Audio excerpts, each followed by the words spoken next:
We all heard of the apparent leaks, rumors and news of games and specs of the upcoming Nintendo Switch, and whether or not the console will succeed in winning the 8th or 9th generation console war, despite the fact that it won't be a PS5 or DirectX 13 box until both the PS4 and Xbox One, along with the upgrades, ran their course. But what I want to talk about is Smash Bros. For the Switch, and who I would like to see as Switch exclusives.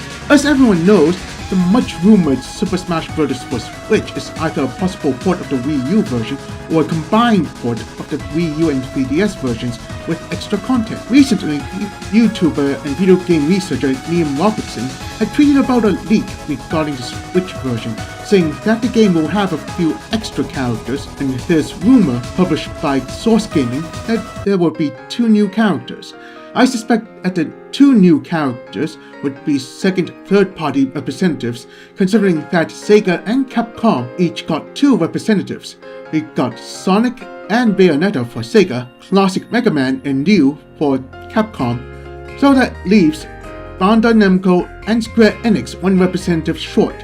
So I figured it would have to be someone memorable and still relevant, but would have to be someone from Bandai and Enix respectively, which unfortunately the only franchises I know that Bandai technically owns before the merger are Tamagotchi, Digimon, and maybe the Dot Hack series. Meanwhile, on the Enix side of things, we got Dragon Quest, the Soul Blazer trilogy, Star Ocean, Ogre Battle, and ActRaiser, and that's just the games that appeared on the NES and SNES, along with some on the PS1. My pick on the Bandai representative would have to be either Kite from Dot Hack or Agumon from Digimon, with the final Smash being Data Drain or Digivolution respectively. The reason for either of them being Bandai representative is due to one thing: they both start out as video game characters, with Kite's first Dot Hack appearance being a video game, while Digimon itself originally started out as a line of virtual pet toys, which technically count as video games. For Kite's playstyle, he'll be a lightweight, have strong combo potential, while Data Drain reverses the opponent's stats for a while, giving Kite a chance to knock them out of the stage. Whereas Agumon would be a medium weight, have a strong knockback, but will be slow unless you digivolve into Greymon, which increase strength and speed for a limited time. For the Enix representative, it definitely have to be one of the heroes of Dragon Quest, and it is the original JRPG franchise that started with the Famicom and NES, and is a well-known competitor with the Final Fantasy series before the Square Enix merger. I figured that each hero will probably have different playstyles, and Dragon Quest XI is coming on the Switch, so we'll have the hero of that entry as a playable character to act as both an advertisement for Dragon Quest XI and to preview what people would expect from that game. But his final Smash would have him teaming up with his counterparts from previous entries and do an X-Strike-esque attack as a shout out to Chrono Trigger. For his moveset, it'll involve the various weapons he'll use in the game itself, and based on his appearance, I would say he'll be a medium-weight character. However, what if rumor about the Switch version only have 2 new characters was wrong, and there are going to be about 5 or more characters coming in the Switch version? You can bet that at least one of them is a veteran. I know players, well at least here in the West, wanted Wolf to be back, but we can all agree that the Ice Climbers should come back, since the Switch version should be powerful enough to have 16 Ice Climbers on screen, complete with the stages keeping their hazards, background events and bosses, at least not competitively.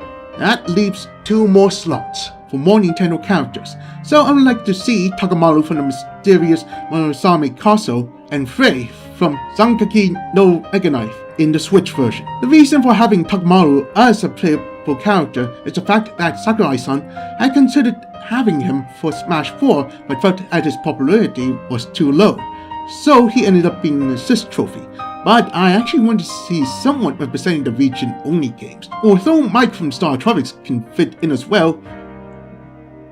Now that I mention it, I'll add Mike too after seeing that Takamaru has a Mii costume and his assist trophy model is complete, so he can easily be converted into a playable character, while his playstyle will rely on his weapons from his games, and probably some combos from the Wii version of Samurai Warriors 3, as that's the only other game where he's playable. He'll be a lightweight, due to him being a post-Sengoku samurai in said games, while his final smash is definitely have to be something original.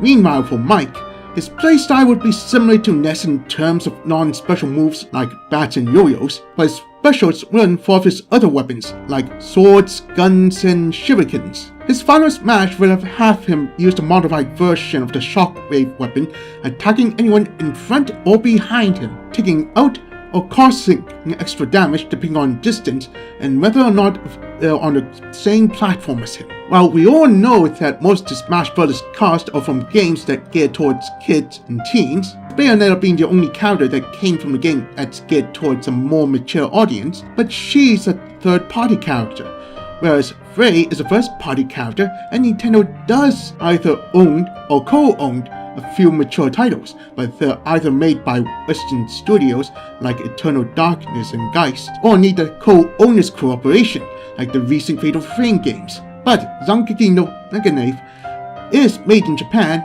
and is owned by Nintendo, so that's a plus. Anyway, for Frey's playstyle, he'll be a heavyweight, allowing him to take on the likes of Bowser and King Dedede, but as a Norse god, he'll be almost as fast as Captain Falcon despite the heavy weaponry he carries.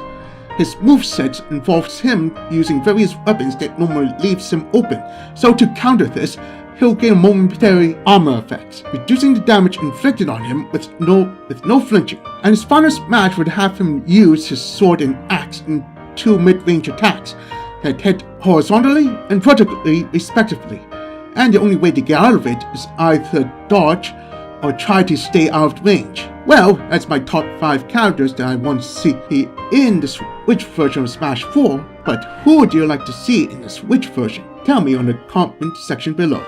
That's it for this video. If you like what you see, be sure to check out my channel and follow me on Twitter by clicking on the link in the description below. Well, that's it, and see you next time.